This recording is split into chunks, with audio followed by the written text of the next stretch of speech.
Boom, we're recording. Awesome. So I'll start. 1, 2, 3, 4, 5, 6.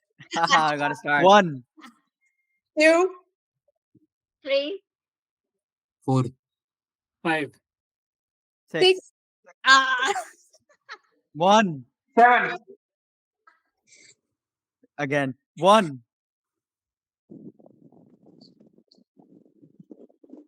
2, 2, 3, 1, 2, 3, 4, 5, 9, 1. 6.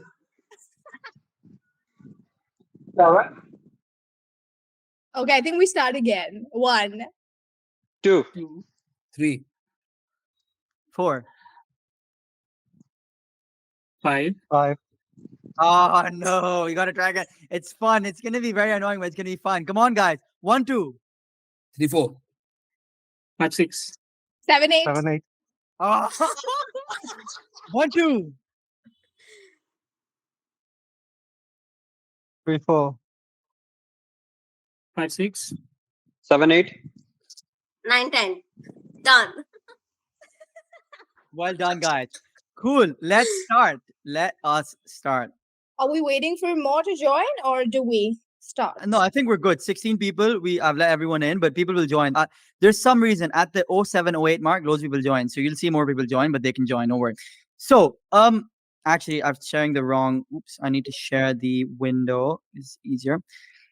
Guys, so I've got a very, very basic presentation here so that you could say Arthy's lovely face and also Centrip's lovely logo on the PDF here, the presentation here. So guys, the goal of this webinar is to literally run you through everything Arthy's faced. So for context, Arthy obviously introduced herself. She's been through the exact journey you're going through, from struggling to land interviews, struggling to pass interviews, to getting to final rounds, getting an offer, negotiating salary, everything. And then once she's in the job, she's starting in a few weeks or so, negotiating visa sponsorship. So she was in your shoes. If she can do it, so can you.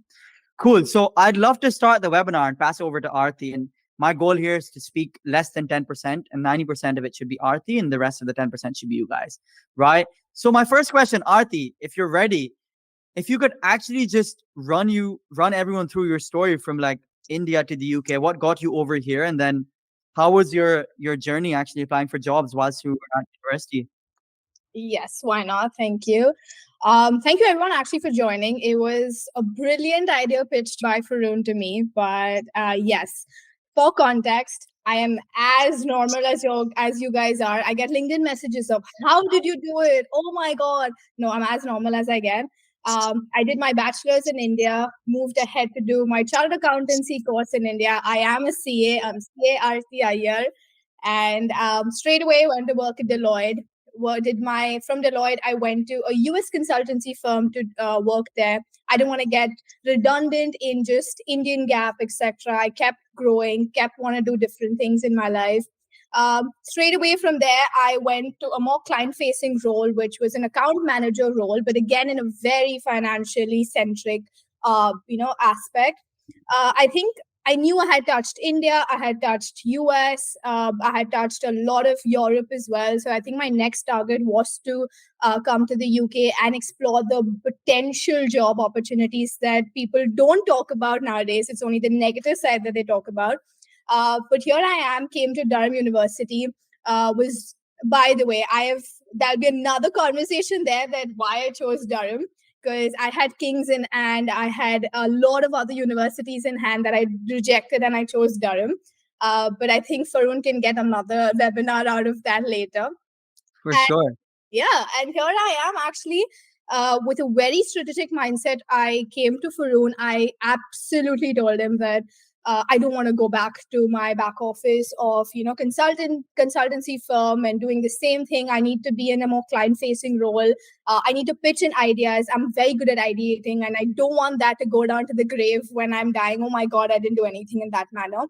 So he saw that. He saw that at the first go, and I'm really happy that we had a great collaboration.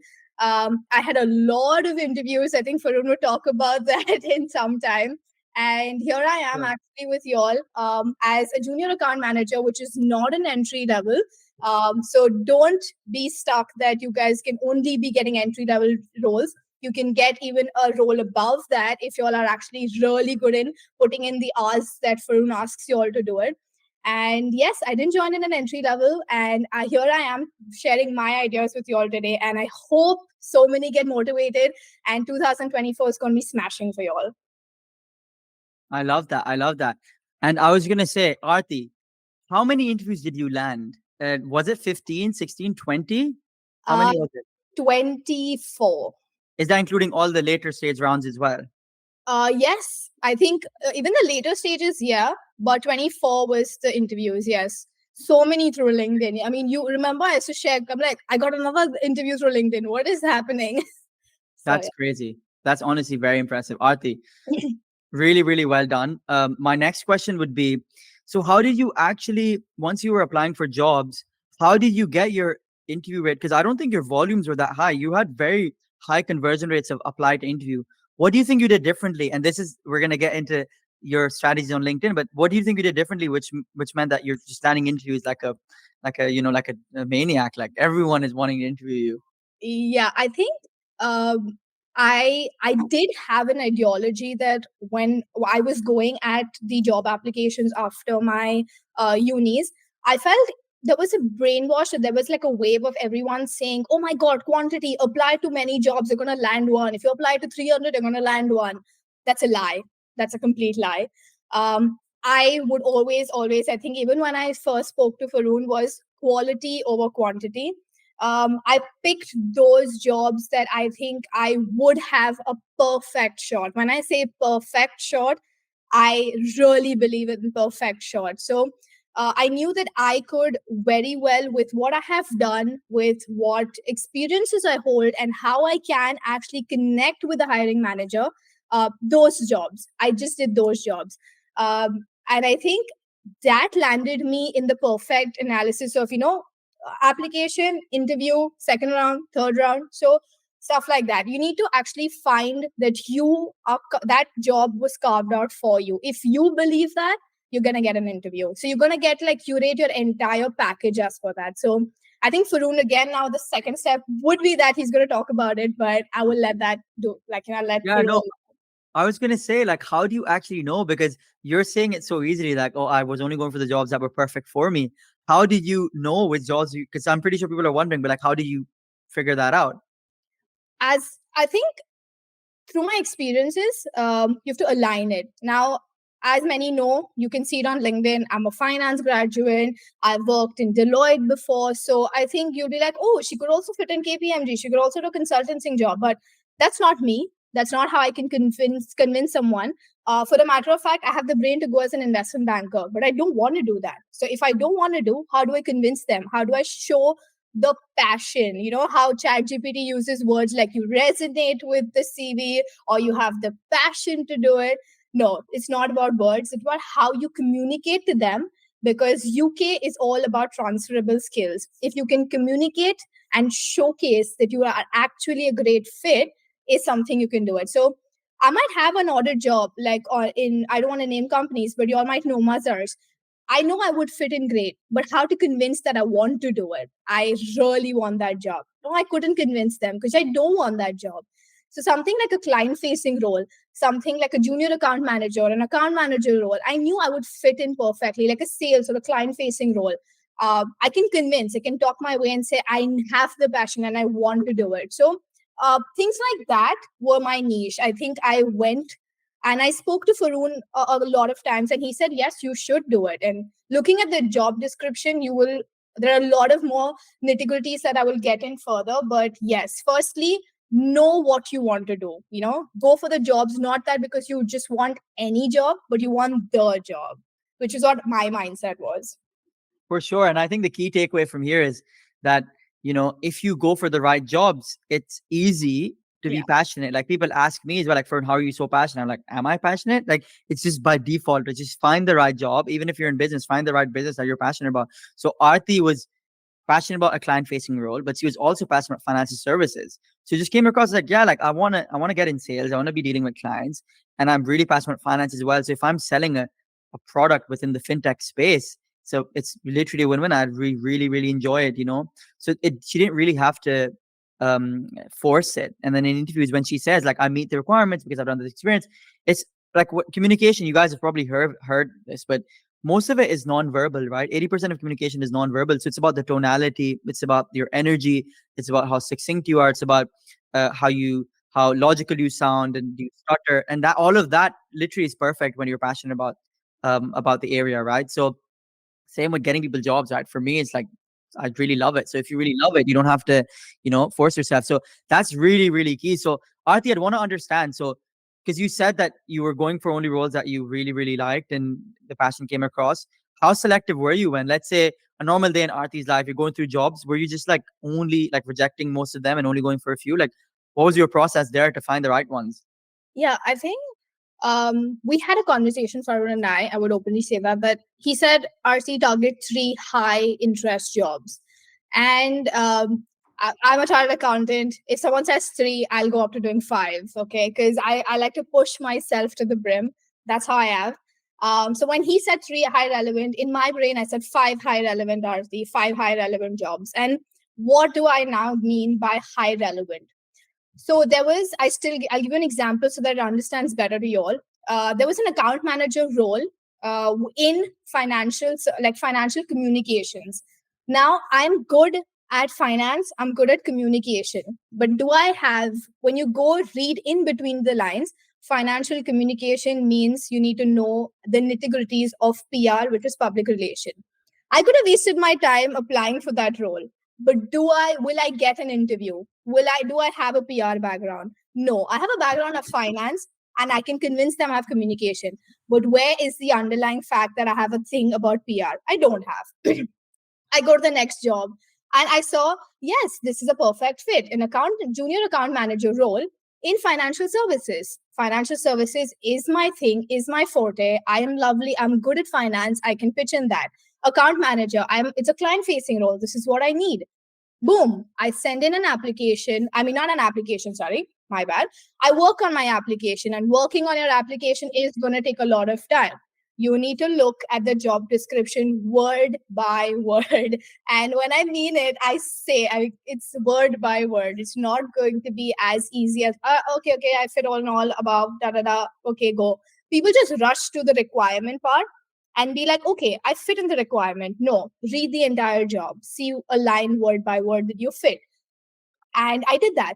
I did it. I didn't cover letter. I did like a CV, applied for it. And guess what?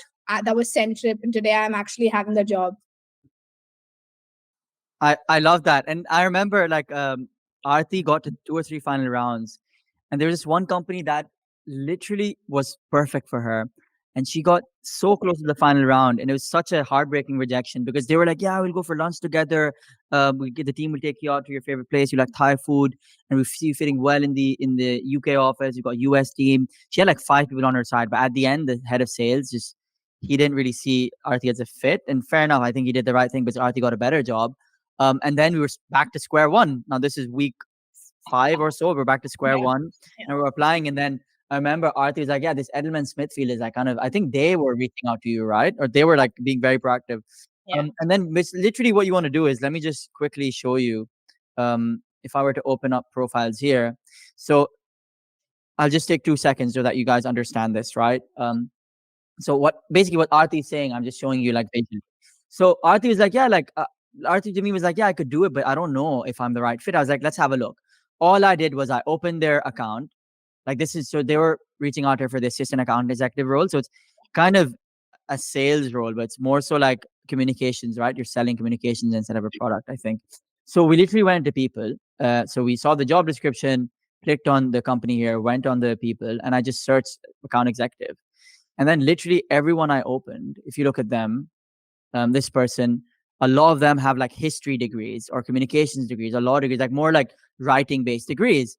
And then I was like, look, you could maybe get the job, but like this is the kind of archetype or this is the type of person that does this job. Will you enjoy it? Will you do well in it? And I was just like, actually, wait, like I probably won't. I could probably get the job, but you need to think long term because guys, you need to understand that, like all of you guys, everyone on the call, you have 2 years on your graduate visa, which is a good thing. Back in my time, there was no graduate visa. You can't risk, and I know many stories of people getting into the wrong jobs and then getting basically chucked out a few months before their graduate visa as well. So you got to be careful, right? You got to get into a role where you can actually see yourself do well. So I'm pretty sure Arthy could do well in it, but I'm pretty sure Arthy would do much better in a purely financial services role where she's selling a fintech product, So that's what it is. And then even look at this person, English literature, English language. So yeah, and Arthy, if you look at Arthy now, uh, I mean, most of you guys have seen her profile, but literally she's got a pure finance background, right? Like finance degree, chartered accountant, audit, accountancy, account manager. So if your backgrounds aren't aligned with the people that work at that company in your role, wow, this is a very successful webinar, by the way, 30 people. So yeah, my point is, yeah, you don't want to be, I don't want to hijack this call, but you don't want to be applying for roles where you're not similar to the people that work there. Yeah. So cool. The next question, Arthy, I wanted to ask you is, so now you were back to going for the right role, despite, Edelman being like, no, we want you, even though you were, not like the other candidates that worked there. You're probably a different background. You could do better in other roles. So how did you get yourself back up? Like a big thing about job hunting, which is why I really enjoy this as well. It's motivating people, right? You got to three final rounds. You get two, I think one of them you didn't hear back from or something, or they took too long. One of them rejected you. How do you pick yourself back up and start from ground zero, square one again? What did you tell your brain? I think very easy for me was not very easy. I'm just trying to be motivating here. But then I was very honest to myself. I said I need 1 day break for Roon. I have to get back to talking to myself, saying that I need a break. I need just 1 day. But I was like, yes, take one, not more than that. Because, you have almost reached the end. Don't have to give up right now. Just 1 day. So he's a strict coach, just by the way. He doesn't give you more than that. But coming back, I told myself that just before the rejection, ideal companies take 3 rounds of interview. I had given a 5 round of interviews, okay? And that was massive. I had presented to a panel of 2, then I presented to a panel of 3, then I presented to a panel of 5 people with targeting questions at me. So interviews are exhilarating and tiring at the same time. So if I knew that I reached at the 5th round, what I did was, which most of y'all should be doing, and I hope y'all are, if not, start now. I have a thing of taking feedback, okay? Why I take feedback is, did I do something really wrong is what I was rejected for, or was it a close margin? And I received that message after the 5 round of interview when I got rejected from from the panel of 5 people. 3 people replied to me saying that you were absolutely amazing. It's just that we feel you were tad bit overqualified for the job. Was it my problem of being overqualified?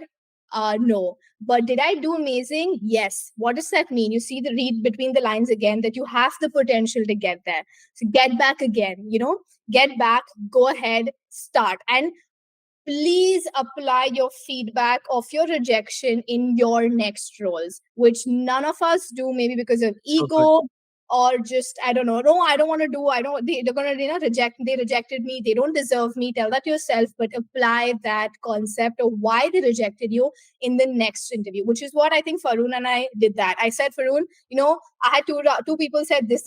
I don't want to showcase that I'm overqualified. I don't mind making mistakes in interview. I don't want to go like a nerd to them. So we did, like, as small as that, we did try to apply it in our next interviews.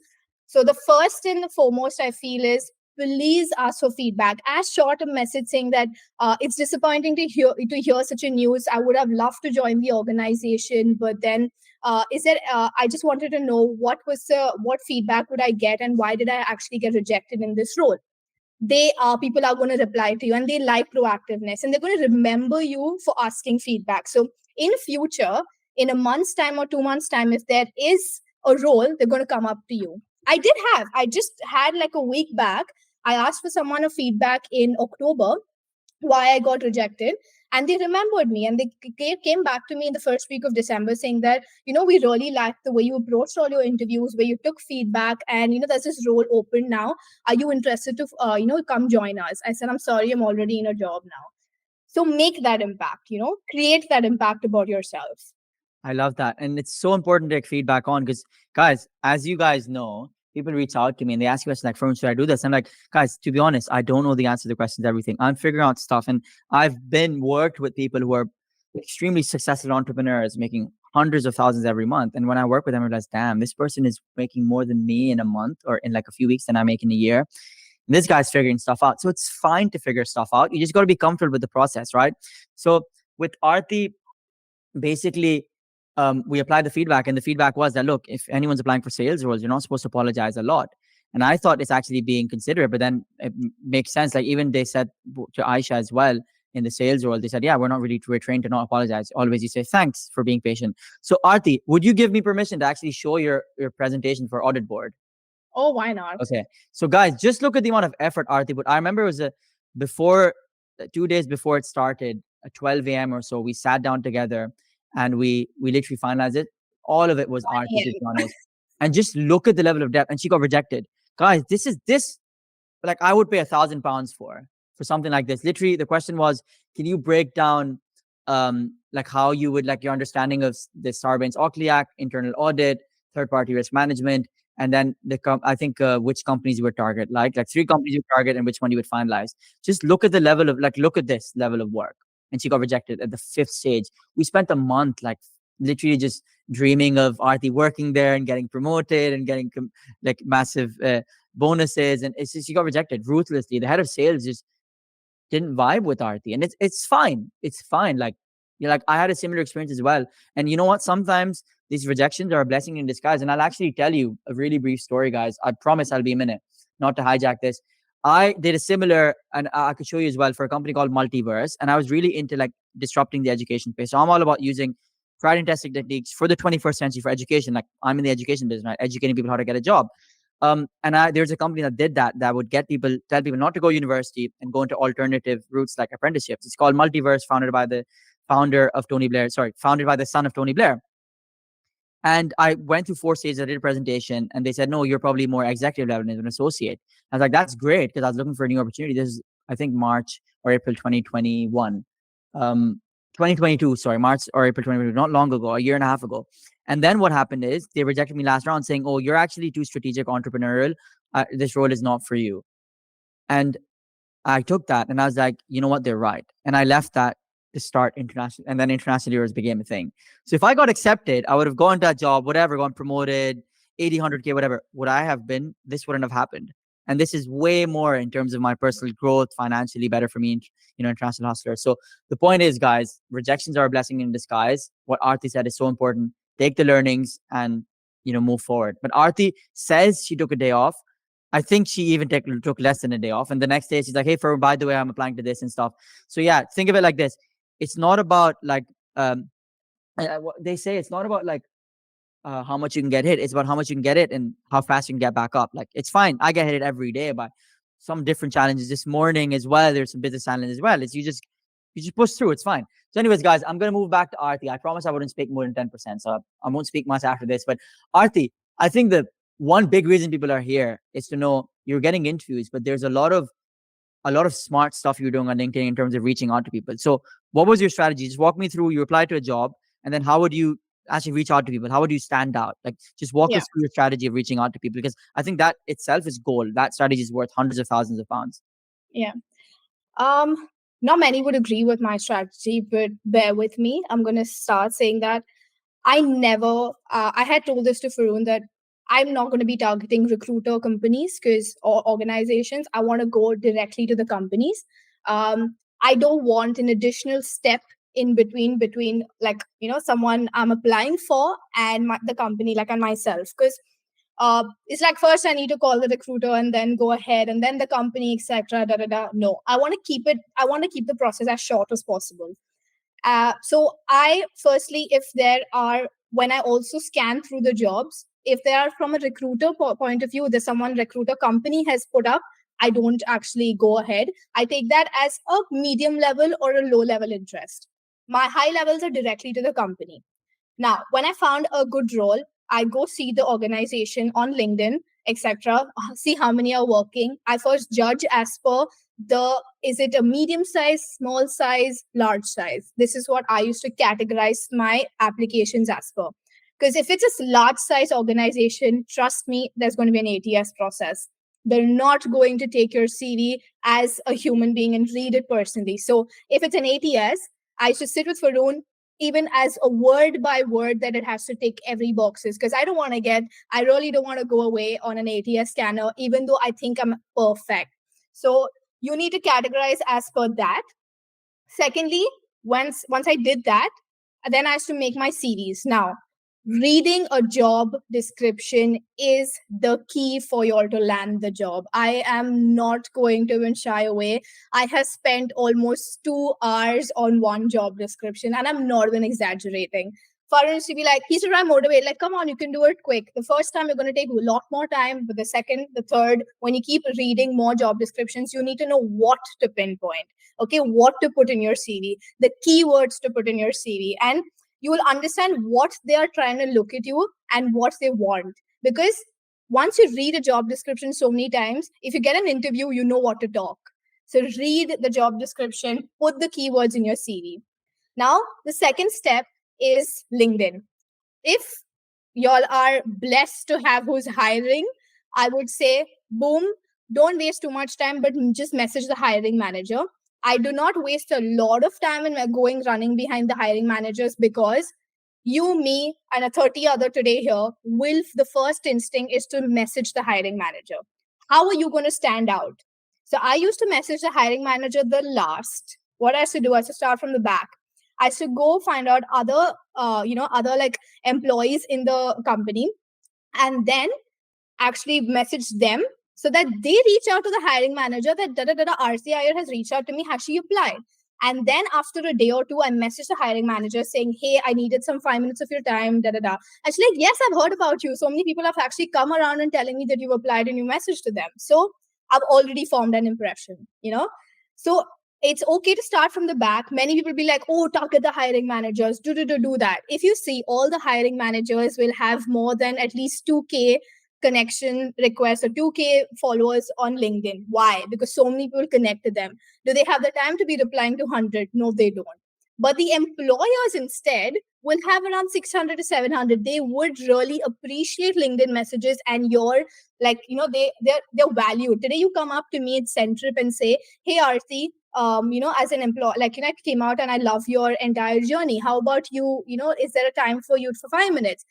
Guys, I'm sorry. I know LinkedIn, I'm not doing very great. I will learn from Faroon and be more active on it, and reply to people's messages. But yeah, so more than my HR, I'm more active and I would actually reply to you as an employer. But the HR does not have time to be sitting on LinkedIn, also sitting through your CVs, etc. So this was my mindset. Second point, if you're not making notes, amazing. You all can send me a picture later, but you all should be, because I did that. But yeah.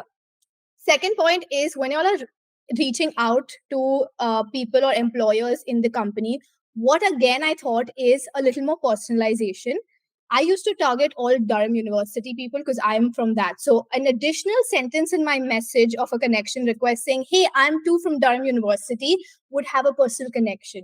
Whichever universities XYZ you all are from, you all be like, okay, today, example, this person texted me, oh, they're also from Durham. Let me just open the message and see. You have a mindset. Play as per your mind, not as per it's a tedious job of applying jobs every day. You need to come up with new strategies that makes you stand out in their entire process. So you won't believe it, but I will tell you, there was this one organization that I loved. I told Faroon that it's Stepstone, I think. And I said, I want this role, I want this organization, they're doing amazing. And I texted almost 6 people from Durham University who are working there. And I said, yes, I want to actually, give an entire, can you give me 5 minutes of your time? I'm applying for this role, and it will really help me, etc. Guess what? I got a call back from all 5 people at the end, at the end of the day. And they said, yes, we'll give you a referral. Why not? We'll be more than happy to have more Durhamites join us, etc. Blah, blah, blah. And I got on a call. and I got like referrals, and I had to say the first person who got on a call with me gave me a referral, and I had to tell the other four that I'm really thank you that you all actually want me to give me a referral, but I already got from this person. And today again, someone reached out to me from Stepstone saying that we still remember you, how you reached out to 5 people, and our HR still praises you because none of them have reached out to so many people in our organization. So I've already made my mark. In the future, if I want to move somewhere, Stepstone would be another opportunity. So what I always made like a thing or like a plan in my to-do list was first, see the employees. Okay, don't run behind the HR. Please don't run behind the HR. See the employees, see if it's a large, mid, small size. Secondly, see if anyone are from the same university so that you can send a message of a personalization. And the third and the last is asking them 5 minutes of your time, etc. And after a day, then reaching out to the HR who's hiring for that. Okay, so these three were my top LinkedIn hacks that I would absolutely say that you should go by it.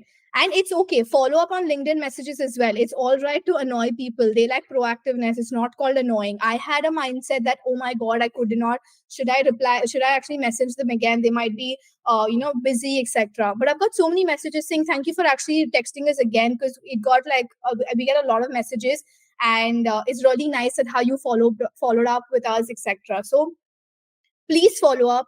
Don't worry, they're not going to judge you. It's okay to send a couple of more messages. They really like that proactiveness because you're different. You're doing something different. Okay. And yeah, the last Apollo we'll get to Apollo once Varun actually finishes this. But these are my LinkedIn hacks. Sorry, that's actually so good, so much value there, and it's so important that and I've seen this, guys. There's successful international students have a lot of common things they do. I should do the same thing that Aarti would do. They both reach out to 5, 10 people at the company. I should go the extra mile and reach out to 20 people over email. Should really, really go ham, and that's the beauty of it. You need to think of it like this: your goal is to get as many touch points. Your goal is to pop up as much as you can on their phone, on their laptop, so that they remember you.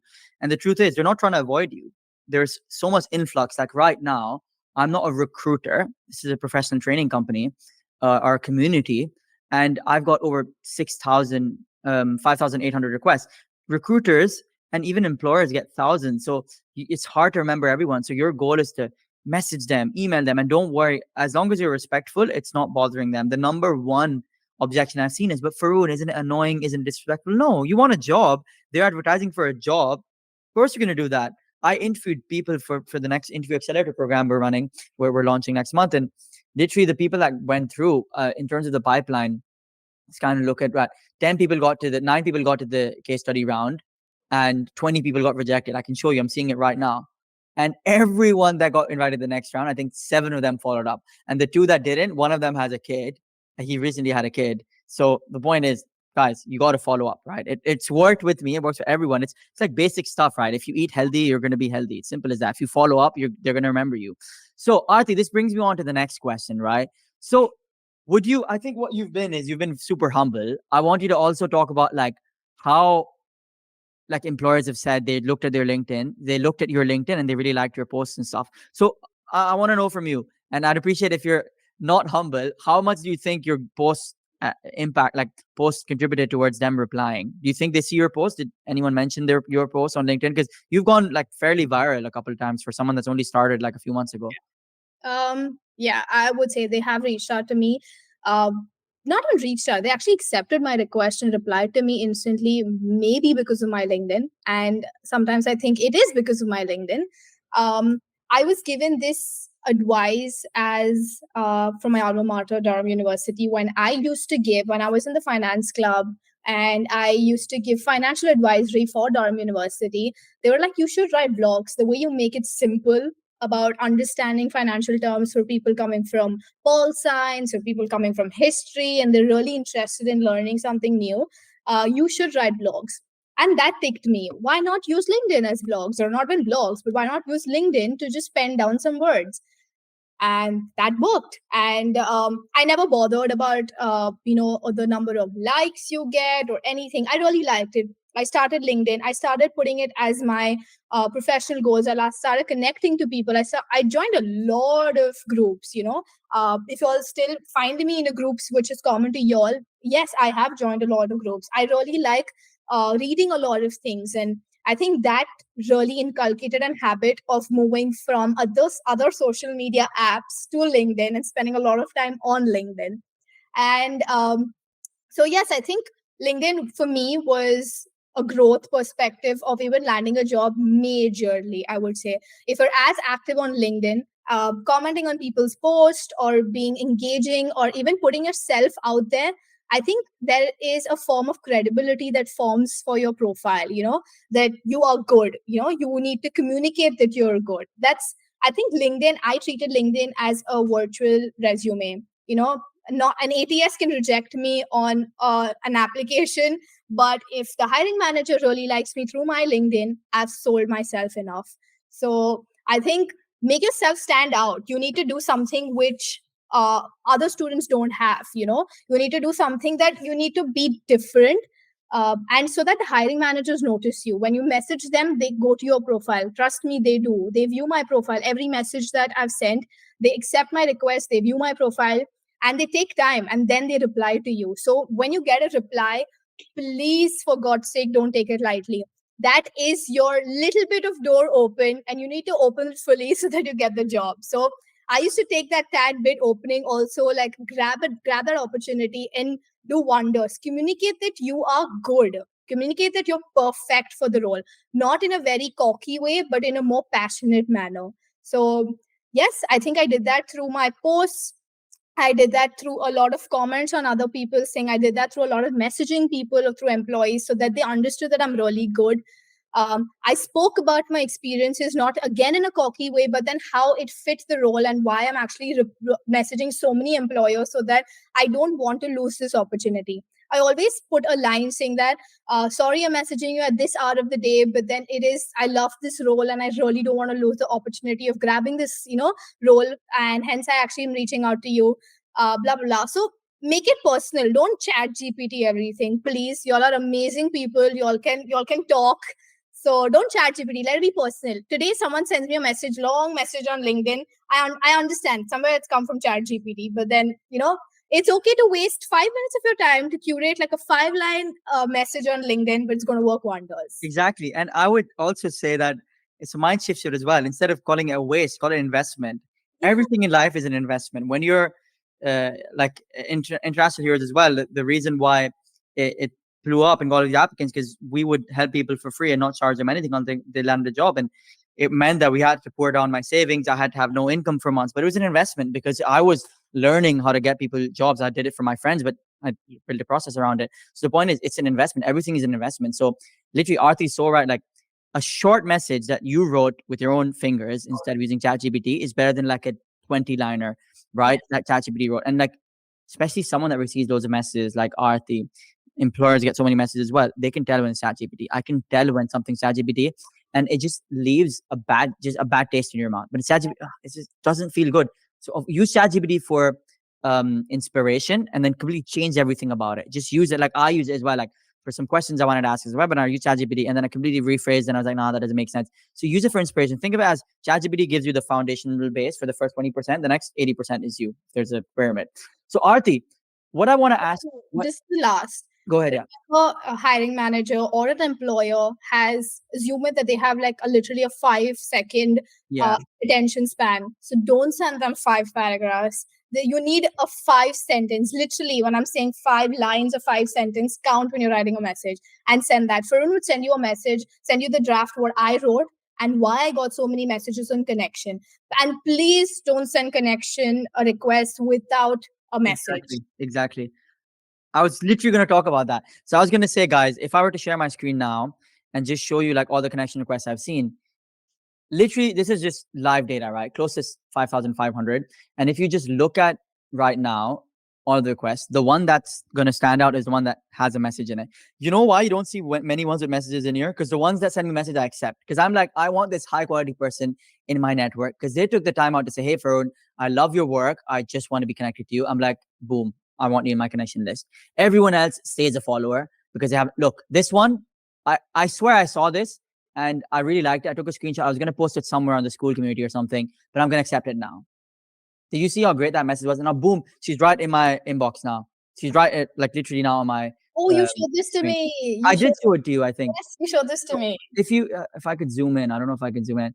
I saw your recent link. Yes, I did, Aarti, and I'm really impressed by your work. I too am an international student currently. She literally applied your message to me. I Yeah. love that. Would you be free in the coming week to hop on a short call to discuss more? Yes, I will be free. For someone like her that applies what she learned in my post, I want to jump on a call with her. Simple as that, right? So she stood out, right? So what I'm going to do now is I'm going to go to my message. I'm going to mark as unread, so I remember to. Oh, it is unread.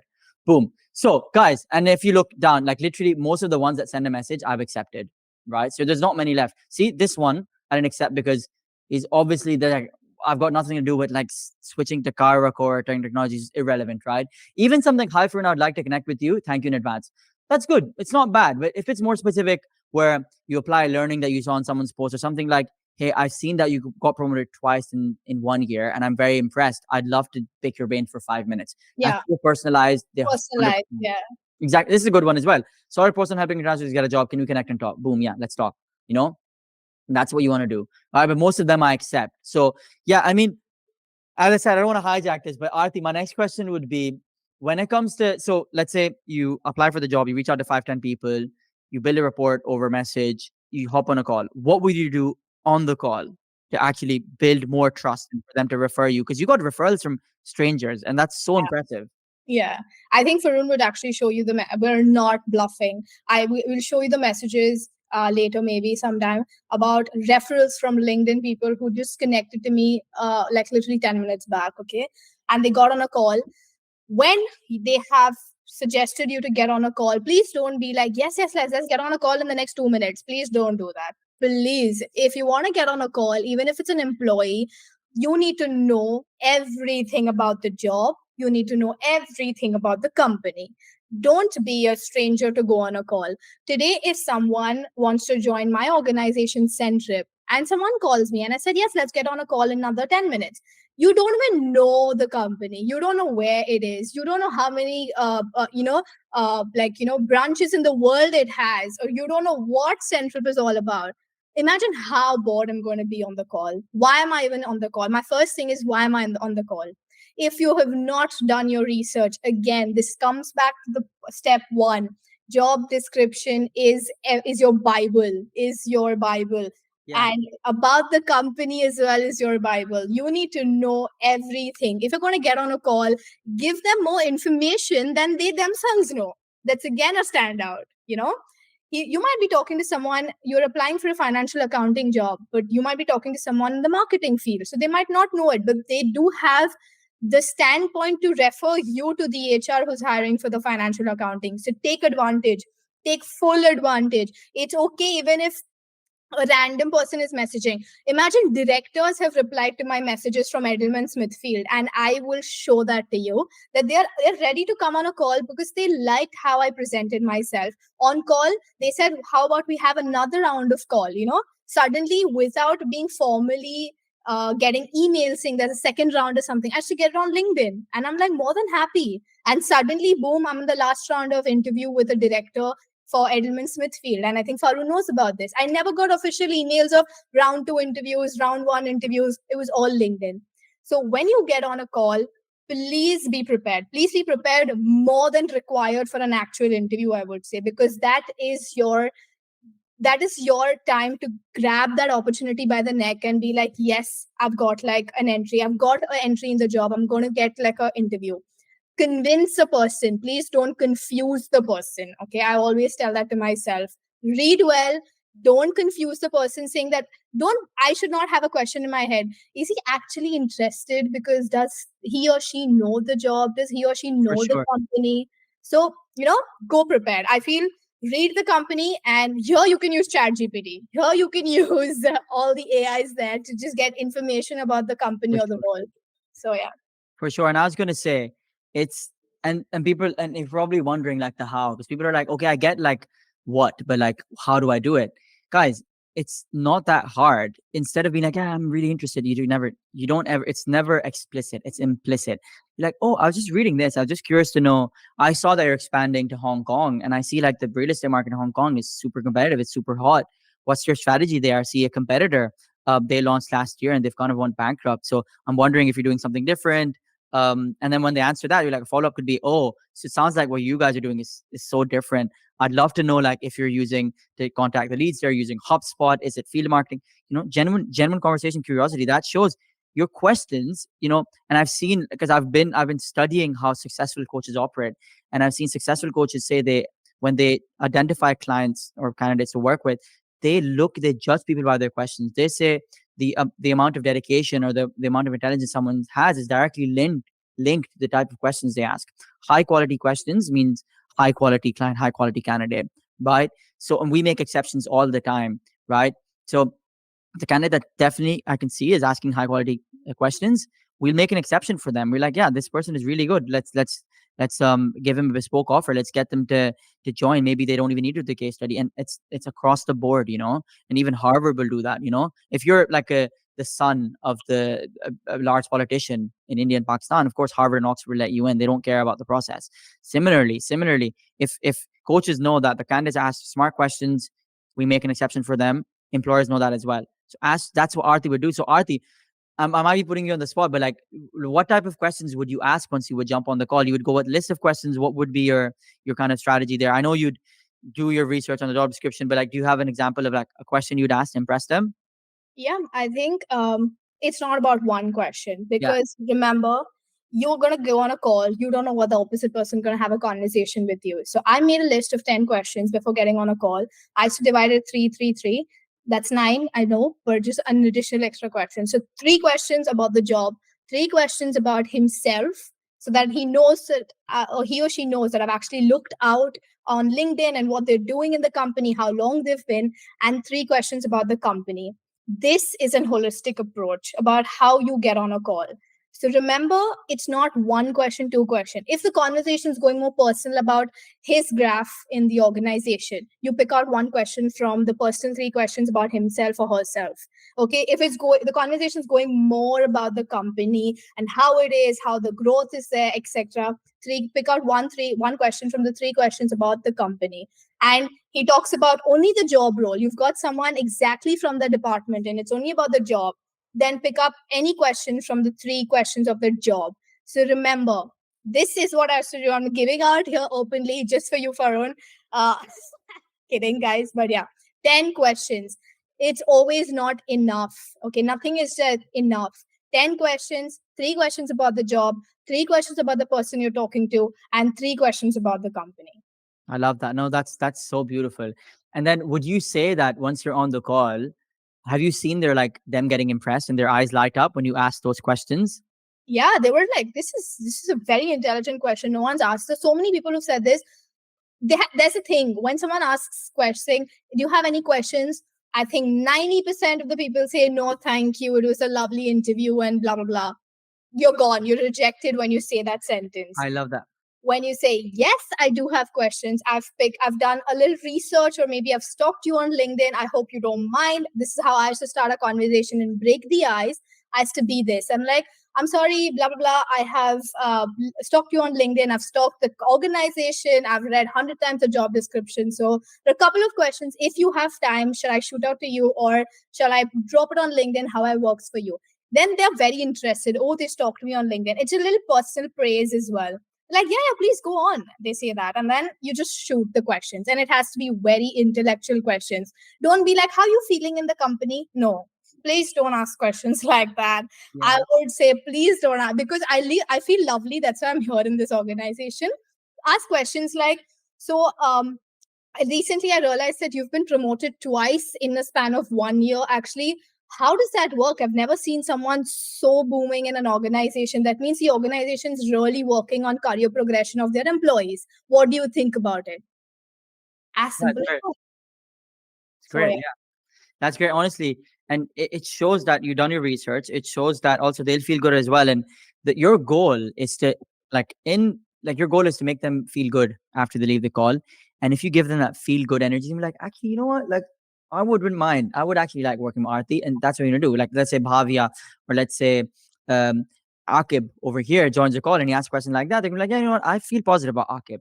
So it's basic human stuff, guys. It's basic stuff here, and the number one thing people miss out on is those soft skills, those rapport building skills. That's all it's about. Even if you're going for technical roles, it's very important to gain the trust of the person. Like, we already start from negative because if we're not from this country, we don't sound like them, we don't look like them, they don't have a bias, but it's just natural. Like, when we come to England, we're much more likely to be feel comfortable around other Indians, other Pakistanis. Similarly, they're more comfortable around British people. It's not a race thing; it's more of a culture thing. You've seen other British Indians or British Pakistanis fit in like that because it's about the culture. It's never about the race or anything. So if you can show that you fit in their culture, they're gonna want you. They're gonna want to chase you. Like, audit board was chasing Aarti. They're like, yeah, no, no, want to keep you in the loop. We'll go for lunch. It was just one head of salesperson that didn't see her as a fit. Everyone else wanted her on the team. It was quite clear as well. You So want fine. you something as surprising that I'm still in touch with the director there, and he Boom. commented on Farun's post congratulating us. Oh, really? I don't remember because Ingo actually commented. Ingo. Yes, yes, I remember Ingo. That's crazy. So he Because congratulated you. Boom. yeah, when we build a rapport, it's not for now, it's even for the future, because they know that you're not coming in for a one-off. So make them feel that it's not that, you're building a connection, it's not for now. So just, I think it's always about remembering that. I love that. No, that's great. And I was also going to say that, look, guys, it is not that hard to do this stuff. And I know a lot of you guys are introverts. A lot of you guys are, a lot of you guys are like, yeah, but I can't do it. But Arthy is naturally, a people facing person. But like, I wasn't like this. I imagine you do a few calls and you get better. So I just want to ask the last question. So if you were to say, forget everything, and there's one piece of advice you want to give, it's a very tough question. I ask every guest on these coffee chats, what piece of advice would you give to students who are right now job hunting, who are going through what you went through literally like 1 month ago, 2 months ago? I would say strategize. It is a strategy. Please strategize. I think it's just not everyday tedious data entry job where you're going to get up, go, like, apply jobs, sit, wait for them to get rejected. Again, next day, go for apply. No, make a plan, which is what my previous post also was keep a plan ready. And I think I've showed my note taking session to Farun Yeah. saying, this is my plan. I think we approve. You said 3. I'm going to come up to you with 5. And, this is exactly what I want to do. So then he was like, yes, every day, 5 jobs. We used to get up. We used to do it. I used to come to Farun and I used to be like, yes, this is a thing. And then I used to go directly to LinkedIn, boom, applying for, go to messaging people, etc. It was a cycle. I used to wait, I used to follow up, but please be disciplined. So I feel job description and discipline is going to be the key breaker in getting you an interview or a job, I would For say. sure. For sure. And like, what one thing Arti has really well is she's got a very good work ethic, in the sense where if she said something, she does it. And you know what people say that, and I'll get into questions in a second, and I'm happy to leave. Arti, have you got a call booked at 1? Because I'm good for time. Are you happy to stay for Oh, some yeah, time? I can. Okay, that's good. So we'll open the floor for questions as well.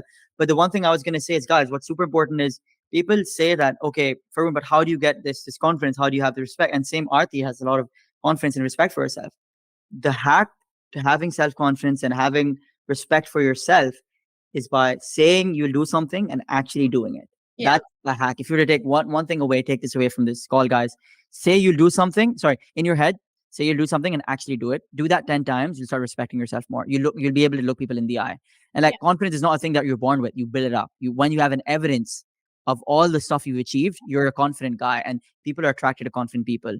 Right? If you're confident, companies are going to want to work with you, because they're going to imagine this confidence comes from somewhere. What is it? I want to see. They're going to test you up.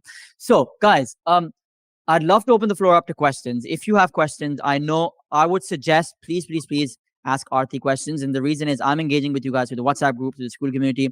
Ask questions about her experience.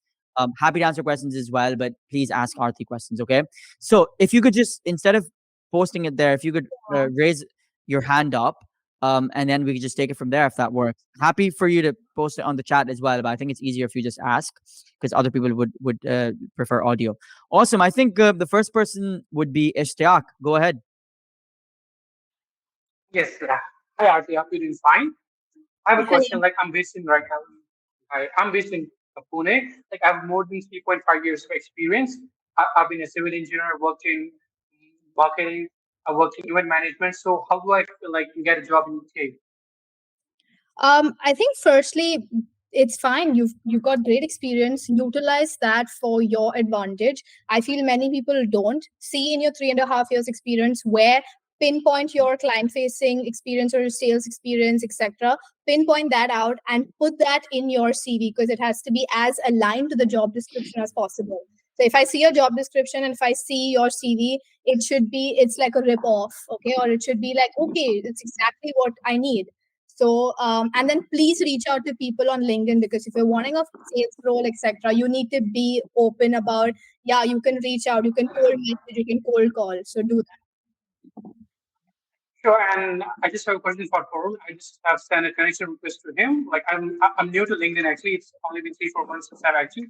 Please, I'm requesting him to accept my connection request. I think he would. Thank you.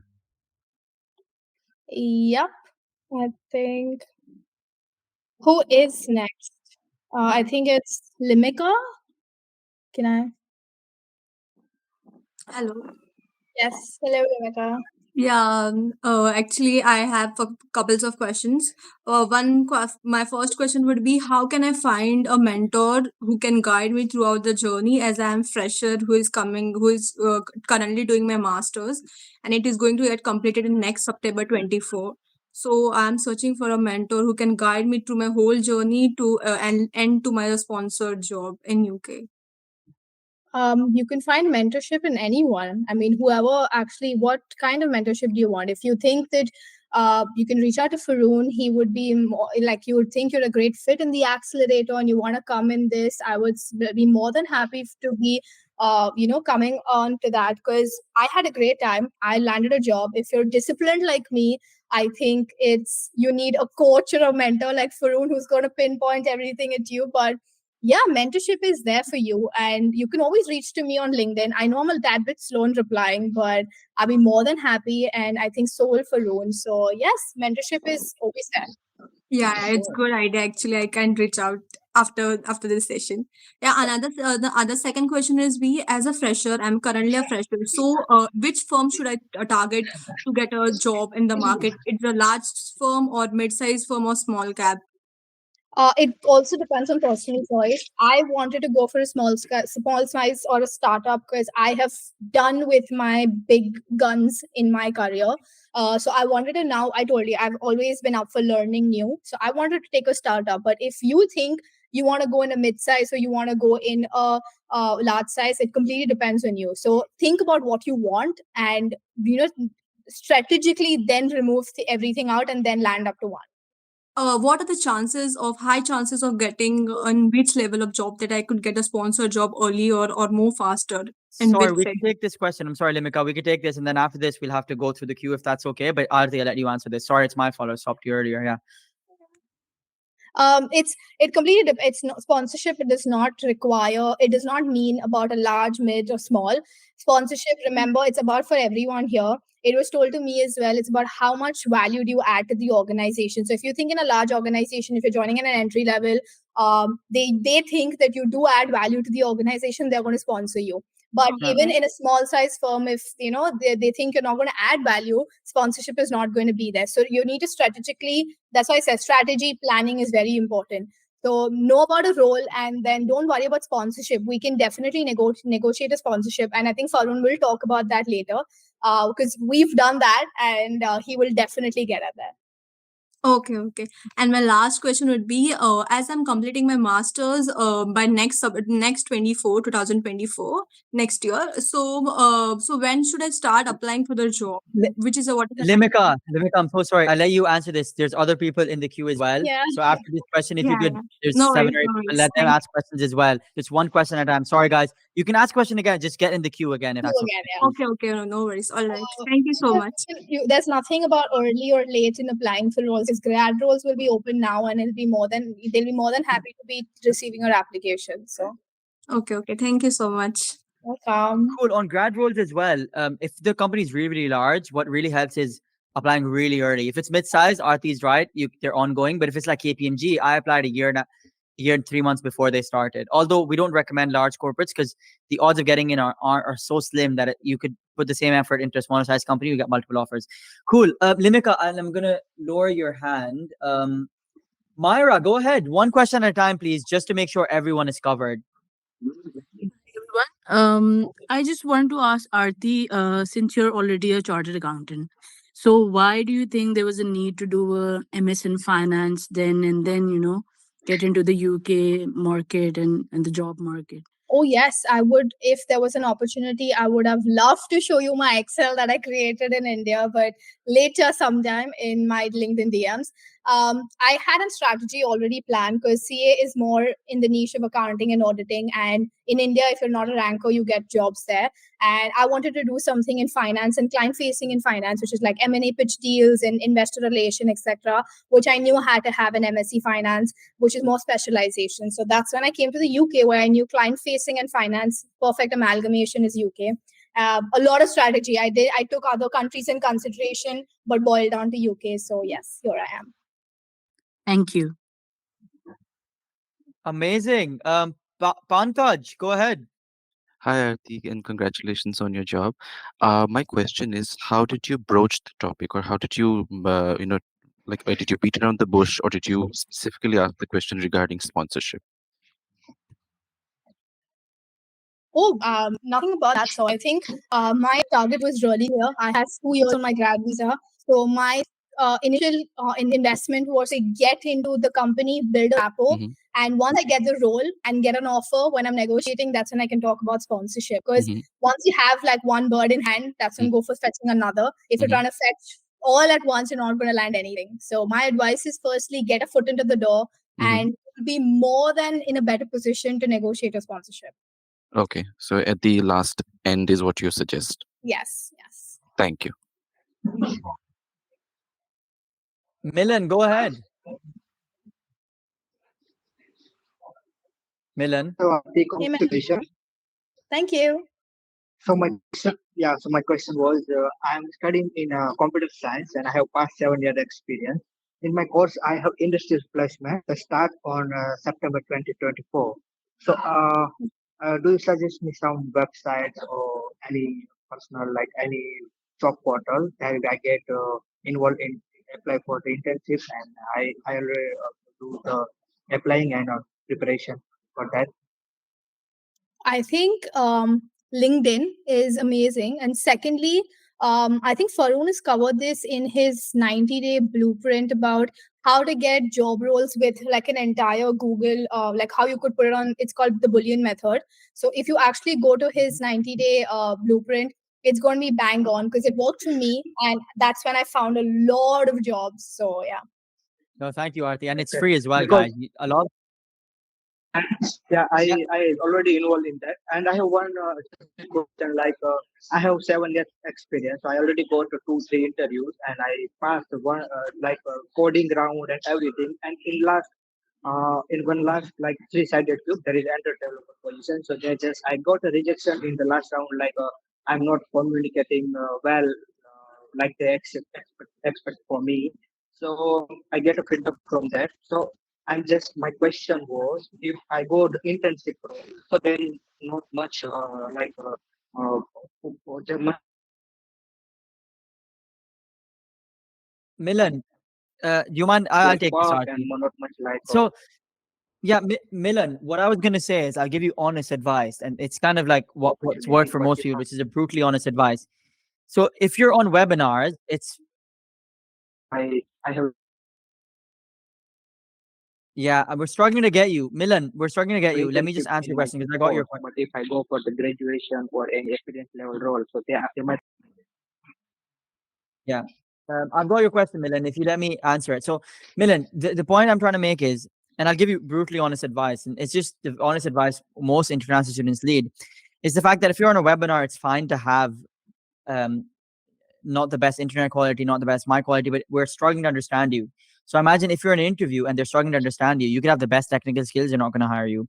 In Raindrop as well, the company I worked at, over a few Slack messages, me and my boss, the CEO, we fired an international student, Divya. And it was ruthless because one reason was her quality of work wasn't great. Another huge reason was her Wi-Fi was really bad. She jump on the call.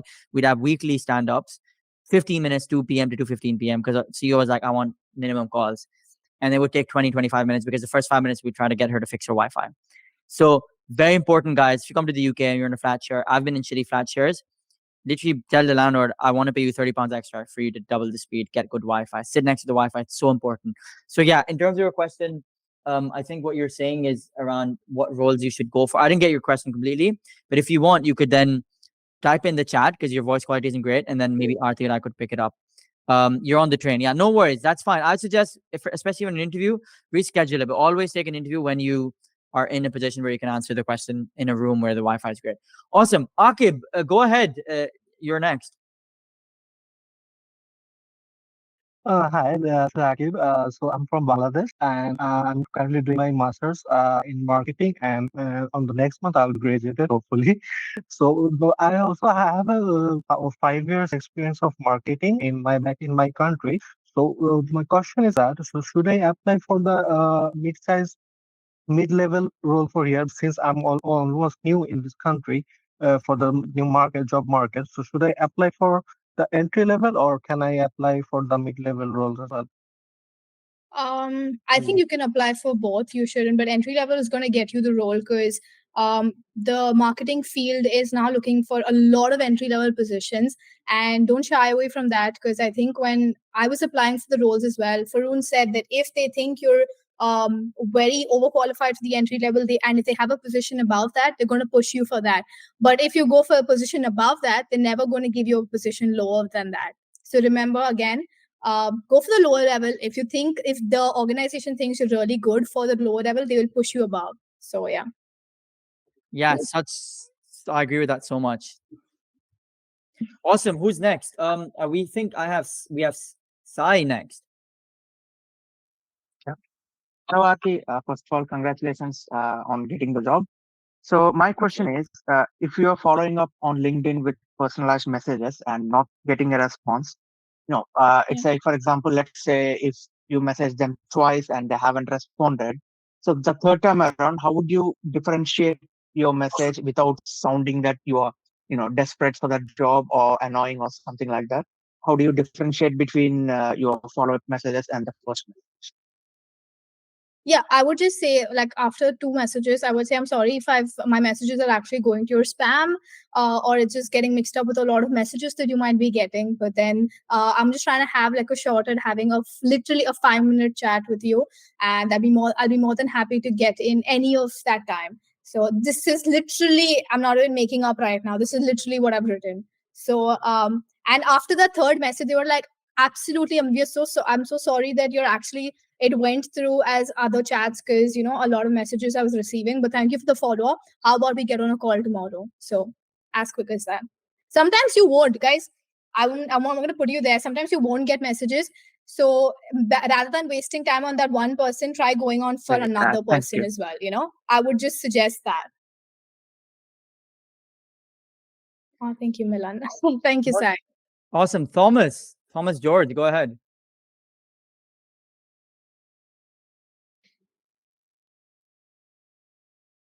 Is Thomas?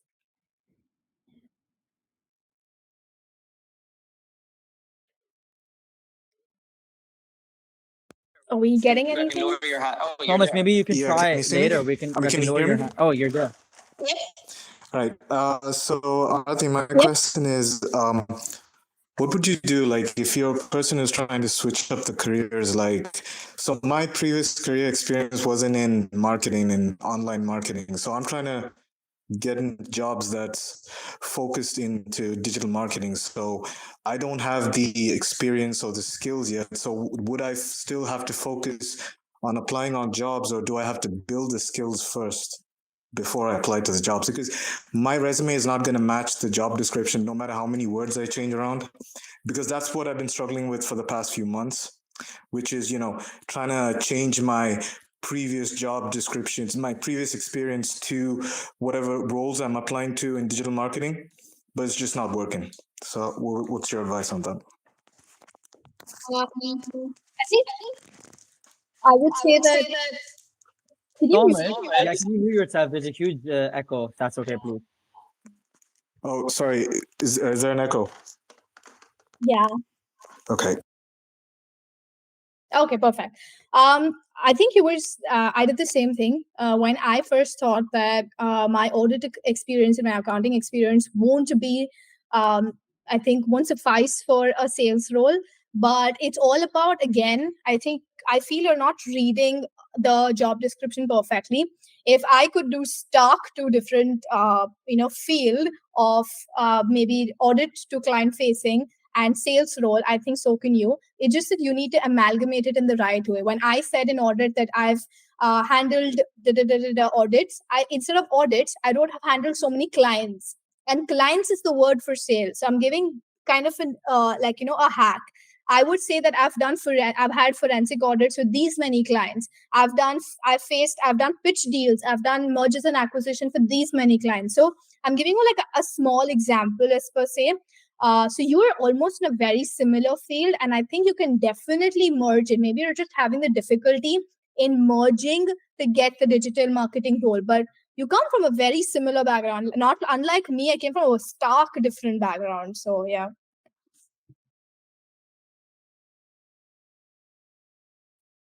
Amazing. I hope that answers your question, Thomas.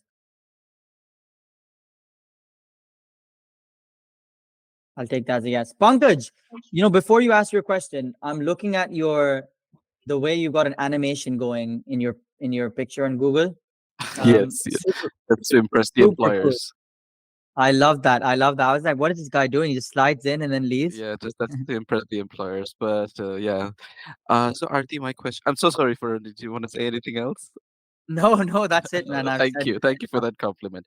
Arti, my last question is a more strategic one. So I currently have a job. I'm already a marketing assistant in a company. The problem is that they have clearly told me that they won't give me sponsorship in 2 years. No problem with that. This is my stepping stone. My problem is that do I show this experience in my resume while I'm applying for new jobs now? Because Arti, you and I both know it will take months for us to get a job because you keep applying. I get messages, first, final rounds, and then done. You of course you've succeeded in that, but what my question is, do I show this experience? Because I'm pretty sure employers would say, oh, he's been in this company just for 2 months. Oh, is he someone that would just jump from company to company? Or do I show this experience, or should I not? Because it's just been 2 months in this new company. I feel it's again depends on the job. If certain job needs you an experience, don't shy from showing it.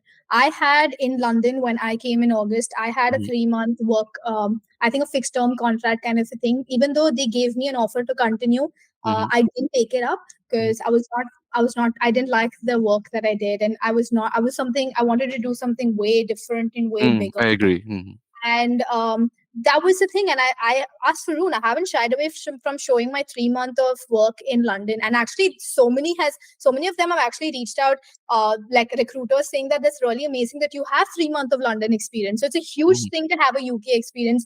Don't shy away at all. Cool. Thank you. Awesome. cool. Any more? Any more questions, or should we call it a day? If anyone's got any last questions, I think we're happy to take one or two more. Anyone got any questions? Want to raise their hand? Ishtiaq, go ahead. It better be a good one. Yes, hi, Varun. I just wanted to connect you. That's why I just send you the message right now because I'm new to LinkedIn. Actually, that is why. Nice. We got chats Thanks. as well. So yeah, Ishtiaq, go ahead. Oh yeah, I'm so sorry. Yeah. I just have a question. Like, how do I work on my LinkedIn? Because since I'm new to LinkedIn, so I used to LinkedIn like 4 or 5 months before, so I have no idea like how to update it or like what's the best strategy to work on LinkedIn. I can take that. So, I will be doing a LinkedIn masterclass in the new year. So, if you're part of the school community, you can join it for free and attend it. But LinkedIn is very powerful, guys. LinkedIn is the reason why all of you guys are here, because you saw me on LinkedIn. I'm joining that session then. Yeah, of course. And Arthy could add a lot of value there because Arthy is pretty good on LinkedIn as well. So my point is, yeah, I'll do a LinkedIn masterclass and join it, watch it for free, and you should really enjoy it. I've already sent you the connection request, and messaged you right now, 10 minutes before. I hope you accept that. What I'll do now is I'll drop a link to my free school community, and it's a platform where it combines online course, networking, messaging. You can meet other friends. and I pay for it. It's pretty expensive, but I know the value is there, so join it. And it should be super. Everything should be there, like recorded. This webinar will go on there recording. Anyways, Okay, does that answer your question? I'll just take up Bhavya's question in the chat. Yeah, go ahead. Yeah, I was gonna say we can take the questions in the chat. Yeah. So Bhavya's question. Go ahead. Says Bhavya, hi, I'm currently into 3 months in my university studying MSc in finance and investment. I was applying for graduate schemes, so is this a good time to apply? As I said, I think it's a good time to apply if you're applying for mid-level, like mid organization, or middle, like medium organization, or a small organization. Large organizations like my ex organization, like Deloitte, or Farun's ex organization, like KPMG. It's going to be you're almost a tad bit late, I would say, being very honest. But yes, it's a good time to apply for grad scheme roles right now. Just target the right way, Bhavya. So I think you would end up getting a good one. Yeah, and I can answer that briefly as well. Like for like London-based ones, they usually get filled up by like the November the year before. But if you go for small cities like Southampton and stuff, my friend came over past weekend, and he's at Southampton, and he applied a few months before. So literally, as Aarti said, if you're going for large companies, most likely they're gone. But if you're going for large companies, go for the smaller cities; they'll still be open. And when it comes to medium-sized companies, they're usually ongoing. Like a small, medium-sized RSM or Baker Tilly, I think the more top 10, top 20 accounting firms, if you're going for those, they should probably be open now. Hope that answers your question. There's another question above that, which is by Tanish. How can we filter job opportunities to find companies that can offer sponsorship? That's a great question. So I don't want to give too much away, but I've banged my head on the walls in my room a lot to figure this out, and I'm working with some experts to figure this out. But it will be part of the community where you get sponsored job opportunities. It's just tough. There's no way to do it because a lot of companies actually there's no, I think, easy way to do it, because a lot of companies will be on the sponsor license list, but then they won't sponsor for a role. So it's kind of manual reaching out to them. So we're figuring that out. I'm working with a really, really smart guy. So yeah, hope that answers the question. We've got another question then, Himanshi. How do you maintain rapport on LinkedIn after being rejected? Apart from asking for feedback, is there anything I can do to keep the relationship going? Arthy, you've got a great example for this. Yes, I think you can still keep messaging, not messaging, at least anything they are doing. Just comment on them, support them, say it was amazing, randomly wish for like a new year, happy holidays. And this is what I keep doing. I always tend to have not to lose connections with really eminent people where I've had opportunities, like a director reaching out to me, etc. So remember, and do not be a one-time wonder on LinkedIn, and please maintain that rapport. So I think just you're not going to be judged on any messages you send them. It just you'll always be applauded for it. So go ahead. I love it. So the next question is how to by Atul, how to approach when there's no open vacancy. I personally email companies with title exploring opportunities at company name. Any suggestions on this? Arthy, you've done this a lot. You might have some good suggestions. Please don't. I think no one takes the subject line very seriously. Please do take the subject line very seriously. When you're going to be saying exploring opportunities, if I was a hiring manager, I would give it a miss. Okay, just say application. If you know that 1 month back there was an opening for an account manager, say application for the account manager role. Be specific, hit the nail on the coffin at the right point. Like, don't be as vague as possible. You're not going to get the attention. So good approach for sending personal emails, but again, I would only say like polish yourself.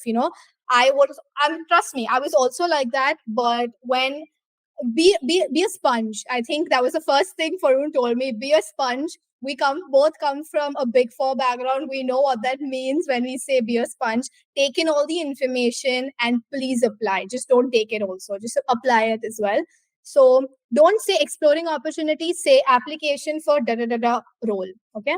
I love it. And also one thing, because I've been into now in the community space, sending a lot of email marketing. Like, by the way, guys, you don't really need to, because if you think all of this is marketing, right, on LinkedIn and you're messaging people, kind of marketing and sales, you don't need to have a marketing and sales background. Arthy has she's done sales work, but she's never studied sales or marketing at uni. I've never studied sales or marketing at uni. We've both got finance accounting backgrounds, but like you can learn this stuff. So I've done no marketing qualifications or nothing, and all I do is marketing.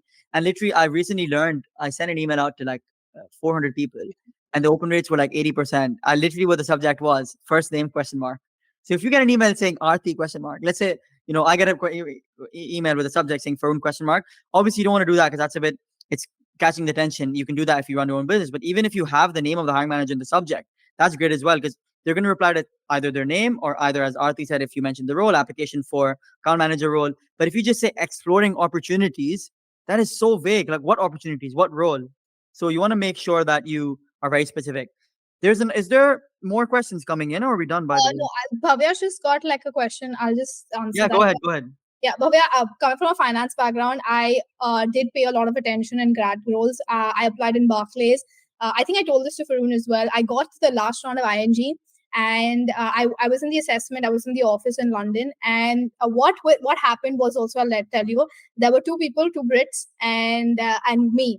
And I was openly rejected because they chose those over me. They said it is just a technicality that we want to choose for an easier process in the longer term. When you're targeting large firms, this is ought to happen, especially in the finance field. So I would say, unless and until you're amazing at your field, because I cracked like 5 rounds of interview for ING, and I was in the top. I was number 1 on the list when they sent me an email, and then the other two. So I knew I cracked my interview really well. But now, coming back to the question again, where can you find medium-sized firms targeting these grad roles? I would again tell you to go the Boolean method, which has been mentioned in Farun's 90-day blueprint. Yeah. So please take that. No one's taking that seriously. That Boolean method is gold. If you really think you're not finding job roles as per you, please utilize that Boolean method. It's going to do wonders for you. So yeah. Amazing. And I think, I hope that answers the question, Bhavya. Just to let everyone know, the question was, Bhavya asked, I've been applying to large companies, getting rejected, got a mail from Citibank regarding I passed the assessment center, but late in a rejection mail. I can find out open positions in large companies. If I should target medium-sized firms, where and how I can get the list of companies. So that was a question, and Arthy answered it. But my take would be, Boolean method is how you find the small and medium ones. Because what the Boolean method is it's Google searches or scrapes the whole internet for the jobs posted in the past 3 days or week, whatever the command you give it, and it just presents them to you, and you can just scroll that. It's just one-stop shop. And then on top of that as well, you could always scroll on LinkedIn as well. Usually the Boolean search will pick up the LinkedIn roles, but sometimes people make a post and they have a separate application form, right? Like I never made it for the sales associate role I was hiring for. I never made a job posting. I just made a LinkedIn post. So that's one way you could find jobs as well. Cool. If anyone else hasn't got any questions, I thought Ruchi had. I don't know. Ruchi had one. Did you? I just saw her raise hand, but I don't know if she did. Yeah, I did have, but you've addressed all the questions. And more than asking a question, I had an insight to give. I had applied all the tips that you had mentioned in your post, Aarti, and that Farhoon had mentioned in his 90-day. I would refer it to as a challenge. But yeah, so in the past 2 days, no, 3 days, I reached out to almost 10 people. I have one call scheduled in the next week. I already had a call yesterday, and it was a 51-minute call. And it was so good, and it's already giving me and the fact is that they themselves reach out to you, and they please feel free that if you have any questions, or if you even need referrals. And tomorrow I'll be having a referral application. Hopefully it works till the end. But yeah, I had the same. They'll keep me posted if you do. Yes. And the thing was, I did not get any job until now. I realize it now after this particular webinar is because I was applying only to large size firms because of my previous experiences and everything. And I'm going to try the Boolean method now, and I'm going to go all in. And thanks for saying and noting it like time and again, that reach out to people, because I've been an introvert. Okay, I can reach out, but I always feel like am I sounding like an imposing person? Should I follow up? Is it too soon? Is it blah blah blah? But since the past 3 days I've changed my mindset, and thanks to you both, yeah, it's already working really Thank well. you. I'm going to take this as my first testimonial video. Yeah. I love it. Awesome, guys. So I think a quib. I'm not very Is sure. your active as well? Because I saw it's been up for a while. So I'll lower. And Yeah. then it's probably the last question. I've got a call. I've got calls from 1:30 to like 6 or so. But Akib, last question, and then we can call it a day. Hi. Sorry, coming here again. So one question is the for our like us for international students, the visa is the major issue for us to get a job. Like many employers can't do the sponsorship for, so they want someone who can work for the long term. So how can we convince them then to get the job for, since we don't have the visas for more than 2 years, but we for the experience, how can we convince that we should be a great fit for their role? I can take this if you want. So, listen, Akib, I'll tell you the cold hard truth. And this was told to me by an employer with 55 employees now. The company makes 180K a month, and they only started 3 years ago. And this is 180K a month, and they're called Raindrop. And one of the founders told me, Faroon, a lot of the times employers will say, "Oh, we're looking for someone long term. You haven't got the visa," just as a scapegoat, just so that I could just put it. It's like the classic. It's not you. It's the visa thing. The truth is, they will. A lot of employers will say that, but the truthful reason will be they don't see you a fit. They don't believe you got the right skills. That's just an easy way out. That's just the truth. And I've had many employers say that to me. In fact, one employer that I work with, who's hired, a few internationals, said, the number one reason is communication. As soon as we started hiring people from you, and they were great communicators, we hired them. So it's literally that. So once you start applying the right strategies that we mentioned in this call, that you can see my blueprint, the visa stuff will go, because then they're going to be like, how can we make it work? The whole mindset will shift. Versus if you're not good, they're like, oh yeah, there's the visa, there's this. So I would suggest do your best, and you'll still have companies say that to you. But instead of 10 out of 10 saying it to you, you'll have 3 saying it to you. 7 will want to give you a chance. So hope that answers the question. I know there's one last question, but I think from my end we got to call it a day, because if I don't leave, then I need to stop the recording. But Arthy, do you have any last points that you want to say, just to motivate everyone? Because you are a success story. Like, you've done what these guys are trying to do, so they're inspired by you. Yeah, I think you all will think as if it's December month is going to be, or like it was slack, etc. Trust me, January you're going to get a flood of options. So again, I would say strategize. If you want, reach out to Faroon's 90-day blueprint. You can reach out to Faroon, join the school community, and then be active and plan everything. Like as Bhavya right now on chat said that I have 11 questions, but thank you, I'm going to categorize them as 3. So be a sponge, take in the advice and apply. No matter what, be very disciplined. January is going to be the month for you to land a job, maybe. So don't leave that opportunity behind. And we're always there. I think Faroon's going to be there for you on school community. I'm there on LinkedIn. You all can message. But I would always say, don't leave an opportunity. Grasp it, grab it, do whatever you want, and be disciplined. Awesome, guys. I really hope you enjoyed this, and maybe give the thumbs up if you enjoyed it. If you want to see more of these, because there's definitely many more to come. Oh, thank you. Cool. You guys loved it. Loads of thumbs up. Guys, have a lovely day. Thank you so much, Arthy. It goes without saying, this would have been possible without you. You're amazing, and I think so many people will be inspired by this. And everyone that's watching the recording, if Arthy can do it, so can you. She was in your shoes not long ago. Have a nice one. Thank you, Arthy. Thank you, everyone. Bye, Bye. guys.